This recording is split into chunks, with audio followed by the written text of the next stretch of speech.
Hello and welcome to the Influence Hour. This is your culture and news editorial show presented by AFTV5, and I am your host, media personality and poet, Kinyo.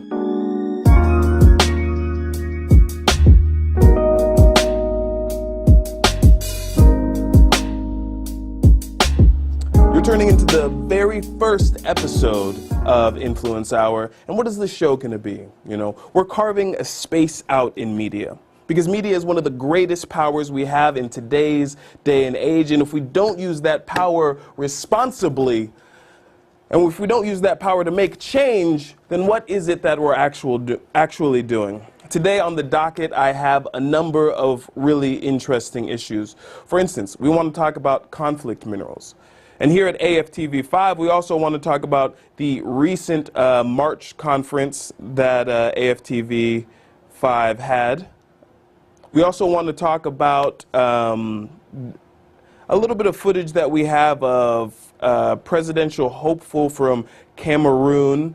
We have Akere Muna. We want to talk about that a little bit. And we're going to be winding all this together to hopefully give you a super interesting look into some culturally relevant news that's going on today. So first, what I'm going to do is I'm going to introduce my guest and the guy who's going to be talking about stuff with me today. His name is Kevin Prince, and he's an author of a book called Ideas of Illusion, which is right here. I think I'm just going to leave that propped up so people can see it. This is his first work of fiction. He's actually a hip-hop artist. Mr. Composition was born and raised in San Antonio, which is pretty awesome. And he recently did his Ancestry.com, and he found out that his roots span, you know, the west coast of Africa, which you can tell. He looks like he has that in him. It's pretty obvious. It's pretty clear. And then he actually found out that he even has roots going to Europe. He has roots that go even into South America. How are you doing today, Mr. Composition? I'm good. I'm feeling blessed and hopeful. Yeah. So I'm excited. What are we going to do? Are we going to do Mr. Composition or Kevin Prince for this interview? I know you go by both. Mr. Composition. Okay. So I want to start off by talking, because I feel like it's very connected to this idea of culture. Recently, we both actually, and thank you for being my guest, my good friend. He's a really good friend of mine. We work together a lot. We recently both traveled to Japan earlier this month. How was that? Oh man, there's still unpacking of how dope it is, you know, with Japan. There's so many things that you can take from there, like the fact that they plan out everything politically, economically, like 100 years in advance, you know, and they're able to use that structure to govern the rest of, you know, their country. Very cool. Know? And yeah, there's so much out there. That was a cool little tidbit, and it was a lot of fun. I have to say, I was there. I've lifelong, you know, I've always wanted to go to Japan, and so we're also planning a trip later on. Besides going to lots of different places in the U.S., Nashville and stuff like that, in New York, we're also planning to end up in Nigeria in October of this year, 2018. So your book, I'm gonna tie this in. I'm gonna weave a little tapestry for the people out there. Your book, Ideas of Illusion, it centers around a African American tech entrepreneur. And from there, you know, it goes into a dream sequence of, you know, possibilities. It touches on privacy, which is something huge that we're dealing with Facebook right now. I don't know anyone who's seen, you know, Facebook is on a huge PR campaign right now to let people know, hey, we're going to treat your privacy a lot more seriously. And that's super interesting to me, because it makes me think that Facebook might become a privacy pioneer, just because of their scale and just because it's actually going to become one of their major products as privacy insecurity becomes a really big issue. And you get really big on that in the book. Why was privacy, privacy security, privacy technology so big in your book? Oh, you know, because I was, it's based in the year 2025, you know, which now isn't anywhere near as far away. Like at the time that I wrote it, it was probably around 2015, so I was like 10 years, but then it's just like, Yeah. oh, wow, that's 3 years ago. creeping up, you know, Yeah. super close. And, you know, the one thing that I noticed was that there was, you know, I worked in call centers, so a lot of older people would call in, or just people in general saying, you know, how when they lost their phone, you know, someone was able to get into it, or Right. Okay. you know, they would call in and just say that their email was hacked. We would get a lot of hacked emails. You get a lot of people online that would say, oh, you know, my Facebook account was hacked, and you know, all these different things. And so I was just like, well, what if there was and the underlying and main theme of all of that is that the government has full access to that, whether or not they're able to use it or anything, just to be able to look through and skim through, and you have all of this information. Yeah. That information in the wrong hands. It's you super know. interesting. Yeah, I'm one of those people who is not afraid at all of the government getting into my personal stuff, but I understand why so many people are, you know, because they feel like they have stuff in there that they're hiding from the world. To those people, all I have to do is say, you're about to get exposed. That's Well, what you I mean, get. But of course, like the credit card stuff, Yeah. that's super huge. You don't want people stealing your credit card. But even like with accounts, like the way that I see privacy is it's kind of, whenever I thought of privacy, I always thought of being a kid. And my mom or dad would be like, well, you don't got no privacy. Like, you know, like Yeah. even if you had your own room or anything like that, like you don't pay no bills, you don't have no privacy.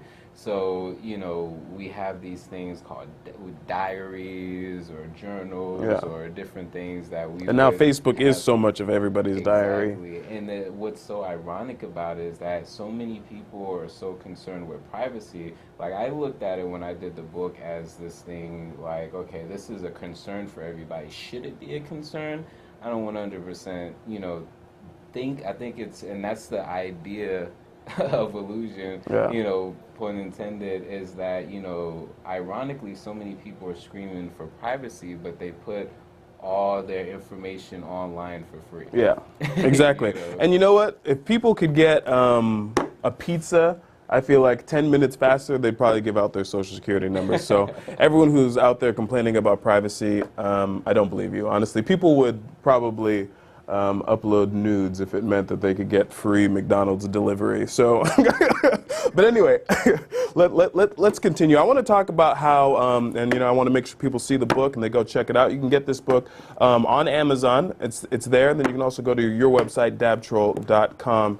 We'll put some links in the description and things like that. So what I want to get to in Japan, and I'm going to use this to jump into my next topic, which is the possibility of doing business, doing more business in Africa. But the way I want to get there is going to Japan. We saw the combination of culture, commerce, media, and technology. Technology exports, and then we also saw the tourism commerce. And Japan was such a great example of maximizing on the value of culture to be able to use it as like a sort of genre, to play along with it. I feel like a lot of anime is really playing along with those things, and Japan does a really good job in general of exporting its culture and specializing in those things that it's become known for, like technology. And so that was really cool, and it kind of, for me especially, I recently went to the Pan-African Festival, and that's where I learned about AFTV5's March conference. That I didn't get to go to this year, but next year I'm hoping to go to. And if you want to check that out, definitely go to find AFTV online. But the realizing that Africa has so much potential because of the depth of culture,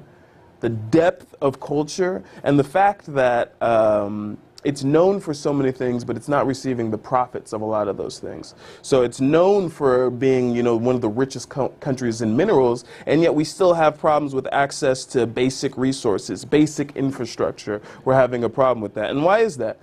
And I really feel like a big reason that Africa is able to be abused so much is because of media's conversation around it. Are we having the conversations about what's going on in Africa the way that we need to? You know, why are we allowing Africa to be taken advantage of? Is it because so much of the country is hidden and unseen? So many people don't even know that there are major cities in Africa. They say, "What's Africa like?" I had someone say this to me recently. What's Africa like? You know, are there lots of huts and stuff like that? And I'm like, you know what? Yeah, but most people live in cities. Just like if you go to, what is it, like some small cities in Texas, you'll think you're in a village.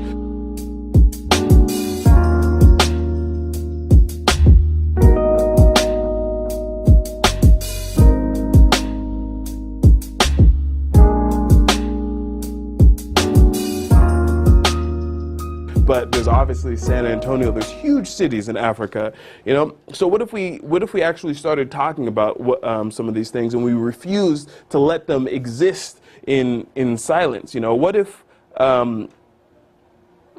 we talked about these things so loudly that it was impossible for these things to be quiet? You know, what if we did business directly with some of these small businesses in Africa? In a recent poem that I wrote for 2017, I said that we can kind of reach out to these countries that maybe our government isn't doing what it needs to do. We can reach out by building businesses in these countries, by building business connections in these countries. You know, we can also do it by refusing to buy from all of these companies which unethically, you know, deal with Africa, that unethically, that are okay with having their materials sourced in an unethical way.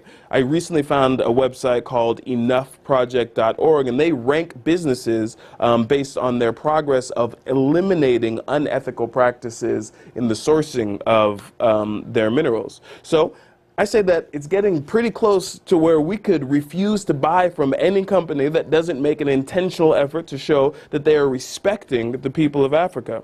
Exploitation, because exploitation is possible, is not a good excuse. It's time to hold some of these larger companies way more accountable, you know. So from anyone who creates smartphones to iPhones, the companies like Netflix, Disney, and other companies that buy iPhones, tablets, and all those things too, you have to hold them accountable too, you know? And if we don't, we're part of the problem. We're spending money to proliferate suffering. You guys just got a little sample of what my poetry style is about, and I hope you took a lot of that to heart. And let's jump into and have some discussion on some of these issues. What do you think about some of the huge problems we're having with just exploitation of Africa? Man, exploitation. It's interesting you said that. Why is so much of Africa hidden? You know, we talk about, you know, culture and things like that, but I feel like a lot of Africa is hidden because of lack of correct history that's being put out. You know, you have something like Wakanda, where or Black Wakanda Panther, from Black Panther. you know, where it was hidden. Yeah. You know, and Literally. Yeah, literally. And I think that if we reverse it, and instead of looking at Wakanda as being hidden, and you know, the little small portion of it, which is the type of farmland and everything like that, the huts and everything like that that they showed that was surrounding Wakanda. I think that that's a perfect analogy as far as Africa in general, where the majority of it is hidden to the rest of the world, and a small percentage of it is actually what's shown, and that's what people think is the majority of Africa. So when you know, you deal with people who are ignorant and they're just all like, oh yeah, you know, in jungles and everything like that, like, you know, do your research. You realize that like there's more jungles. Hey, it's so deep, you know. It's not just the cities. I recently got invited to someone's going away party, and the going away party just happened to be African themed, right? Yeah. And then people were like, oh, this is going to be really cool. So I was like the sixth comment in there, and I was like, you know, guys, I'm probably gonna win this because I literally just got some really good gear, like some really awesome modern gear from Africa as far as tops that I'm gonna wear to this thing, and I'm actually gonna win. But the people who commented above me, Yeah. you know how Facebook has these new gift functions. So one of the gifts was a Timon gift. From wait, who's Timon's the small one, right? Yeah. Yeah, it was a Timon gift, and Timon was he was wearing like some like a Lion King reference. There was one Coming to America reference, Eddie Murphy and whoever that was, and he was wearing his like some like fur coat and like a big gold chain or something like that. And then there was I think. I don't remember what movie it was, but it was like a quote that said like, "This is Africa." I can't remember. Someone out there will probably know what I'm talking about. But it's like when it comes to Africa, the education of the culture and the media is so terrible. But you know what? That's why you've tuned into this episode. This is just the first episode of what we're doing here at AFTV, and they have a lot of stuff. So I mean, if you start watching some of the more movies, there's reasons why maybe people don't watch a lot of the Nigerian movies, but there's Nollywood. Just like there's Hollywood, there's Nollywood. There's a lot of Nigerian movies coming out. Netflix has a lot of Nigerian movies on it. And then when it comes to doing business in these countries, I do want to say that there are some pretty cool examples that I want to shout out. We have some, AFTV has some really awesome footage of the USBACC annual OTC conference. I'm going to read a little bit about the USBACC. It was established in 2010 and continues to be a focal point for business partnerships with Africa. The U.S. Bilateral African Chamber of Commerce has a strong network at the local and international, with local and international business community, and it helps its members in developing trade investment opportunities in the emerging markets across Africa. Now, this specific conference, the annual OTC, the OTC African Delegation Reception, that event helped you meet with other energy executives from Africa and confer on new and emerging markets in the oil and gas industries and developing sectors. So conferences, I'm really huge on conferences. My company, Project Forward, we had our first conference, and your company was also a part of that. We had our first conference last year, HWC, and for bringing people together, it's amazing. Yeah. So for doing business in Africa, I didn't get to go to this again. This was the March, a conference that that AFTV actually hosted in March. And if you looked at the keynotes there, a lot of it was doing business in Africa. I think I looked at like 2 pages of the keynote. I have to go next year. A lot of the keynotes were doing business in Africa. And the big companies are already on this. Yeah. And they're doing a really good job of making inroads. I just saw an article, let me see if I can find it really fast. I saw an article, okay, yeah, this was McKinsey & Company, but it says winning in Africa's consumer market, and it's not talking about African businesses. This is consumer electronics. It's not talking about African businesses doing a great job in consumer electronics. It's talking about how other businesses who make consumer electronics are making inroads into Africa. So they're exporting, the companies are exploiting these these countries in Africa. They're exploiting the labor, and then what they're doing is sending it, other places like China, exploiting labor there also. And then they're making these devices, and then they're talking about how they can, be victorious in selling these items back to Africa. And it's so interesting that there isn't enough conversation about doing business in actual Africa. But that's what this conference is really cool. So definitely go to AFTV, check out the more information on that conference. And I know when we do the expansion tour and we want to go to Nigeria in October, our focus is going to be in creating, cultural goods with Africa, connecting back there, creating business connections there, just like we do. If you want to see more about the expansion tour, also, go to projectforward.tv/expansion, and you can see projectforward.tv is the website. You can see a lot more about the expansion. What interests you about connecting back to Africa, getting your book over there, maybe putting it up in some African bookstores, maybe bringing some African books back here? What interests you about that whole idea? That, I've always been fascinated with with Africa in general, but like as far as the business sense, and I always looked at different things, and I would be super hopeful. Like when I saw Akon was delivering as far as all of these solar panels and stuff to Africa, and then I found out that what's going to end up happening is that they're outsourcing like people from China to work there instead of like actual Africans that are there. So like my thing with doing business is the fact that there's literally an abundance of resources there all around. Like my thing is, I've seen people make earth ships or these homes that are made out of like tire and dirt, these super dope solar panel homes and things like that. And with me doing business, it would be the most awesome thing, because I'm looking at textiles, I'm looking at backpacks, I'm looking at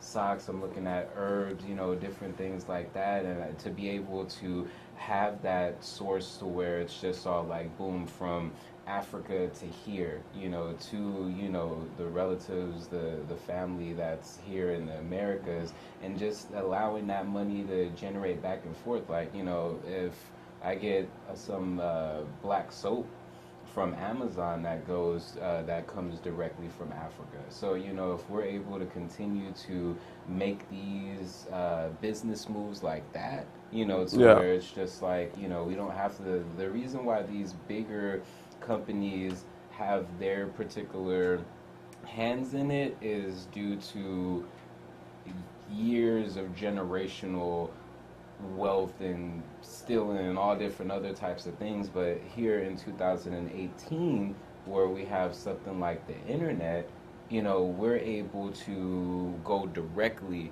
to those people, message them, contact them, and do business directly with them. Even if it's on a small level, to be able to export some goods from there, and then have it out here, and then vice versa. And I love it. I love that. if you know me, like when it comes to entrepreneurial stuff, I like starting at the bottom level, and I think that's super cool. I love that so much. I hope I didn't cut you off. No. Did I? Okay, very cool. You didn't. Okay. One thing I want to say is I think we're getting to a really cool place of being able to hold people accountable. That is where we're at on a whole new level. I mean, we did go through, there's the whole industrialization phase. And what that allowed us to do was ramp up production of everything for the purpose of, having tons of people, building really big cities really fast. But during that whole process, what we lost touch with was quality and culture. Culture was stripped away from a lot of people, and quality was stripped away from a lot of products. But not anymore.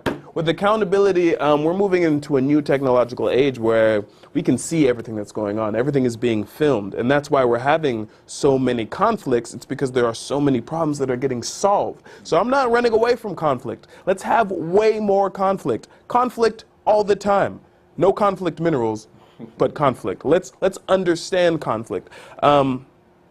Let's use the power. I'm going to jump back to the little ranking system on enoughproject.com just so you can get a sample of what's going on when it comes to holding some of these companies accountable. And this is from 2012. And so the top 3 companies that are doing a really good job, you have Intel, HP, SanDisk. They're doing a pretty good job, apparently, above 30%, according to this chart, of getting rid of conflict minerals.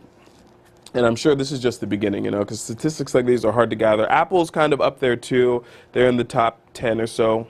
At the bottom, companies that are moving the slowest, Nintendo, which is very interesting. Nintendo is apparently not making any progress. That's a Japanese company, so that's where we just came from. Maybe we can do a little bit of work of binding this Japan and Nigeria in a more ethical way, because the cultures are so similar and yet so different. And then you have companies like HTC and Sharp are also there at the bottom. It's just, I definitely want you to check this out. I'm going to screenshot this right now just so I can remember to post this little graphic up. So you can definitely check that out and start holding some of these companies accountable, and then start looking for really ground, what do they call that thing when it's ground roots? Roots. grassroots? Grassroots. You can find some really grassroots methods to connect yourself to some ethical companies in these fields. And you know, and what another thing we have to hold accountable is like literally ourselves. Yeah. And the power of our purchasing Yes, power. and know, not just your because- purchasing power, the media you watch.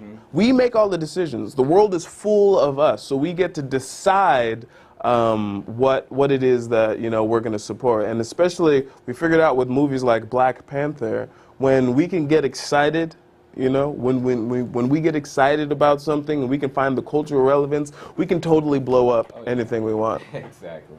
I wanted to touch on one thing with accountability. Blockchain, there's actually some really cool new stuff coming out from blockchain, where blockchain is going to be able to verify supply chains. So some companies are thinking about making the transition to where in the same way that blockchain is verified by a community, blockchain is super complicated, but you're going to get a little quick as far as I know about it. Blockchain, in the same way that it verifies transactions that are sent using a community instead of one central organization, which is really tough for large quantities of data to move like that and to be secure. Blockchain uses the community. In the same way that that happens, they're going to start doing that with supply chains. So that technology, some people are thinking might don't quote me on any of this. Please do your own research. That technology might be able to open new ways. You can quote me. That's fine. Open new ways for us to hold some of these companies accountable. You were saying? Yeah, and I feel like a lot of that is going to start with, what we hold ourselves accountable. Because the thing is, I realize more and more, the more stuff that I give leeway to myself with, the more that I'm going to think that it's okay to give leeway to someone else. Yeah. So it's like if these companies aren't doing anything for us, but we're continuing to make them rich and to give to them when there's other alternatives, that's insanity. Yeah. And it's just giving them more and more reason to continue to thrive because they're thriving on the fact that they blatantly don't support you, but they will gladly take your business.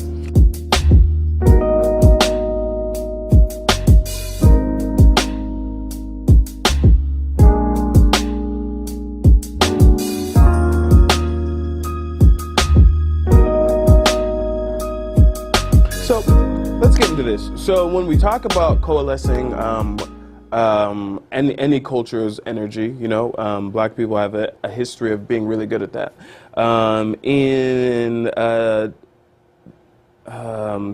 In Shades of America, which is a series by W. Kamau Bell, I hope I'm saying your name correctly, wonderful director, but it's on, this is why you should have good research. I believe it's on CNN.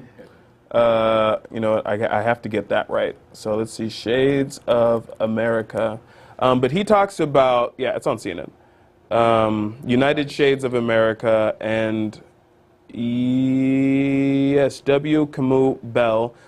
He talks about the theme of that of this current season, saying that black is not a monolith. So saying that there isn't one black opinion. And so it opens up a huge conversation of having positive or having diversity, but still being able to have multiple versions of a positive black future. We don't all have to agree, in order to all agree on what's really bad. Yeah. To all agree to decide something good, and at least having more space for those conversations. And recently we had the Kanye West, everything he said, and then we have Childish Gambino, and everyone wanted to say, oh, which one of these is the true black whatever. And I've been saying this for almost all my life, there's no true black opinion, right? Black is not monolith. There isn't one thing. And we see that most clearly when we're trying to reconcile the African diaspora. There's so many different cultures. There's African Americans, there's Nigerian Americans, and not everyone can agree. As an artist, what are you thinking about how we can do that in a healthy way? Have you given that any thought? I know in your book you strayed away from being overly black, if I can say that. Like you didn't want it to fall into, you know, you didn't want it to fall into, you know, this thing say it's black literature. It was a book. The protagonist had to be black, but that doesn't have to be overstated for it or to be real. Yeah, you know, what I wanted to do with that was, you know, because as a writer of color, you know, you get lumped into like this urban fiction Yeah. category, like off the back. And the thing is that when you read a lot of what's on the urban fiction, is that it's a lot of you know, gang stories or, you know, super struggle stories. You And know, that's not which your are that's not your relatable. story though. But that's not my story, and that's Yeah. not every like the. It's not my story reason either. Why I wanted to do that type of book was that's, you know, when we start digging into our past and realizing that there were plenty of different types of blacks as far as black, you know, theologies, religions, different things like that. And to me, when people get upset that there's a different type of conversation going on within in the black community that's different from the perceived majority, to me it's just feeding into what other races think of us as far as like, oh, you're only this type of way. That's where stereotypes come from, because you realize that there's as many different shades of there are as blacks. There's plenty different, you know, viewpoints and opinions and ways of going about it. You know, we had back in, you know, times during Egypt or before there was the belief in one specific god, you had rotating people that would rotate off the particular planet that's in orbit at that time. So you would have different people who would rotate in the government or the policy, so that way everyone, so it would be like the 12 signs of the zodiac, so it would be 12 rotating people per whatever time, and that way that person and their beliefs or their way of doing things is dominant during that time, but it's not a forever thing, and it's not fixed on one actual aspect of doing things. So I just got feel slightly confused, but Well, I know in there was some super cool diversity stuff, and on that conversation, I do want to dive so deep into there's so much to say on the Kanye and Childish Gambino stuff, yeah. but I do like that. I think we need a diversity of opinion, you know, and I think getting there is definitely our goal here, and it's definitely the goal here at AFTV 5. In general. Yeah. I did want to touch on, there's some footage. I think you can watch it. You can definitely watch it on the AFTV5 Facebook page. It's of the Cameroonian presidential candidate landing and in Houston Airport. AFTV5 was there to cover that, so we have some of that footage.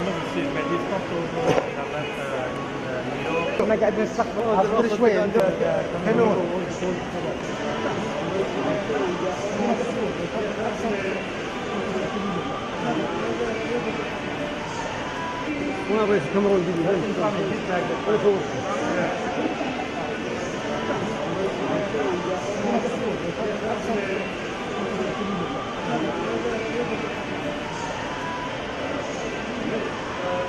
Hello?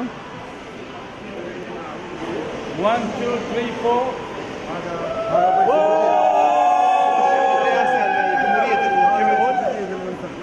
هذا منتخبينا رئيس الكاميرون يوم الجمهورية. The airport terminal buildings have been designated as non-smoking areas.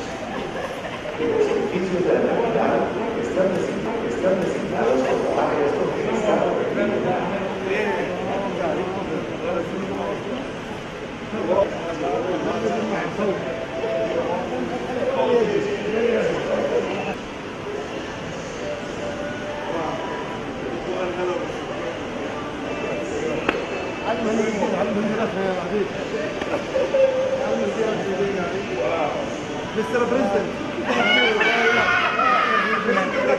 Thank you so much. We are with you. Thank you so much. Mr. President. No nomination. Thank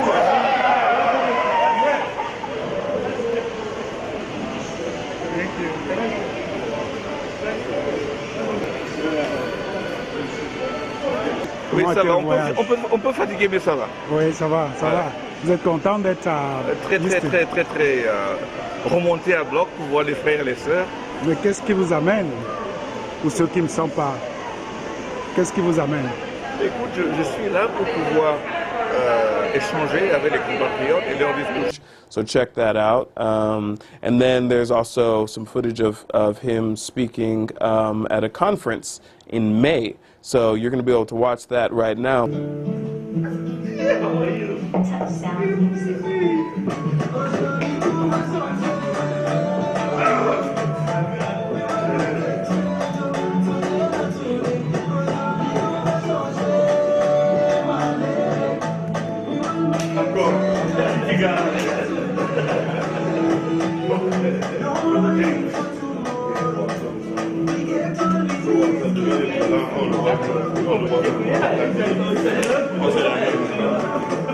What an inspiration.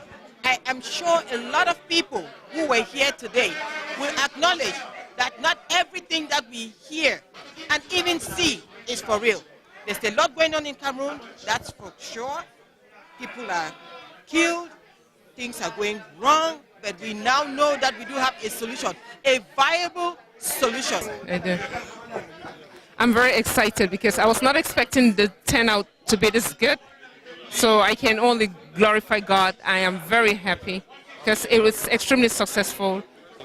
The best thing that can happen to the Anglophones is for them to go register and vote. Change only comes to the ballot. Change does not come through gunshot, okay, or being a thug, or sending letters of ransom like these Amazonians are doing. No, no, no, no, no. Stopping kids from going to school, threatening teachers. No. The ballot box is what is going to bring us change. The ballot box is what is going to bring us the federalism that we need, which is due, because that is what brought us together, all right? That's what united us, the federal system. That's what brought us back. Reunification was based on federalism. So therefore, we need to go and vote for change, because our country has been held hostage for a very long time. The government is not doing what they're supposed to do, and it's very frustrating. So the youth of Cameroon need to step up, register to vote. And why his presidential run is so exciting is because the current president, he's been in office so long, a lot of the people who are currently citizens of the country weren't even alive when when he went into power, because 60% of Cameroonians are under the age of 25. So yeah, and he's never held political office before, and he's really interested in the use of African resources by Africa. And I think if we start jumping into some more varied African diaspora news, culture, and media, there's this YouTube show called Neka the Uber Driver I really like, and start understanding how, you know, African culture also influenced hip-hop, rock, and jazz.